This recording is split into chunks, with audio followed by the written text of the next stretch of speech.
Hello, UOBKN clients and friends. This week, markets have been moving largely in response to energy prices and the war in the Middle East. Earlier in the week, crude oil futures briefly touched about $120 per barrel, and the U.S. stock market fell sharply. Then President Trump made a series of comments suggesting the conflict might end sooner than expected. Oil prices dropped, and the equity markets came roaring back. High energy prices are bad for the economy and bad for stocks, which historically tend to move together. Instead, the relationship dominating markets right now is between oil prices and equities. Whether Trump says the war will be over soon or the U.S. Navy will escort tankers through the Gulf, markets understand that those statements don't really solve the problem. A heavily armored Navy ship might be safe from cheap Iranian drones, but a very large crude carrier loaded with oil is extremely difficult to protect. And the United States cannot simply stop attacking Iran and expect the Iranians to automatically stop as well. So markets are not reacting because they believe the details of what Trump says. Markets are smarter than that. What they are reacting to is the signal behind the comments. Trump clearly wants the war to end. He wants oil flowing again, and most likely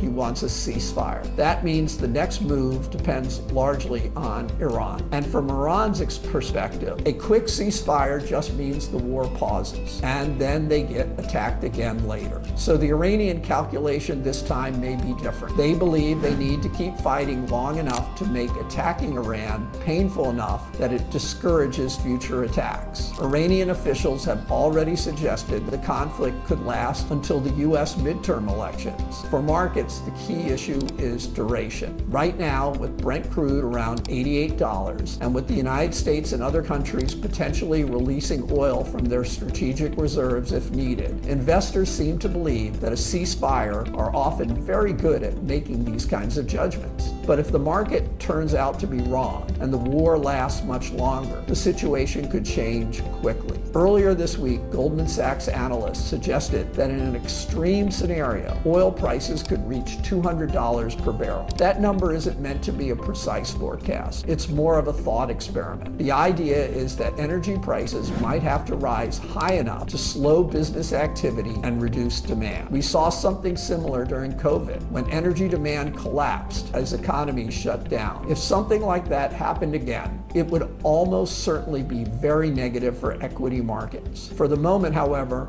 markets seem to be assuming something much shorter. The general expectation appears to be that this might be a 2-month conflict, but the impact of disruptions in the Straits of Hormuz will not be felt evenly around the world. In some places, the consequences are already becoming quite serious. And globally, about 1/3 of all seaborne crude oil passes through the Straits of Hormuz, and most of that is headed to Asia. So here in Southeast Asia, the region is particularly vulnerable. Right now, markets seem to believe this will be a relatively short conflict. If that turns out to be correct, there will still be economic disruptions, but markets may remain relatively stable because investors will view it as a temporary shock, even though it may be particularly painful for some regions of the world. But if investors begin to believe the war could last much longer, if shipping through the Straits of Hormuz remains disrupted, oil prices would likely rise sharply.